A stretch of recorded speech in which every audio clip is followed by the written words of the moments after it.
Hello friends, I hope you're all doing great. We're here with a tutorial on how to register on the KuCoin exchange. To do this, go to the TradingP website. In the review section, go to the Go to Exchange part, and from the available exchanges, select the KuCoin exchange. By clicking on the XT website option, you will be taken to the official website of this broker. Here, you need to enter your email or mobile phone number to register, and then click on the Create Account button. You will need to complete the security CAPTCHA.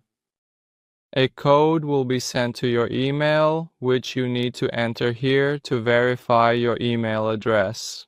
Go to your email inbox. As you can see, you have received this code from the KuCoin Action Center.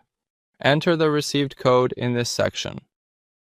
In the next step, you need to set a password for your account. We recommend using uppercase letters, lowercase letters, numbers, and symbols to ensure sufficient security.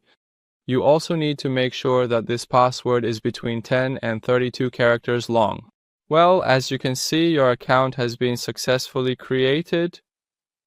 To use all the features of this exchange, you need to verify your account, which we will cover in detail in the next tutorials. Alright, this was the tutorial on how to create an account on the KuCoin exchange. Stay with us for more tutorials. Goodbye.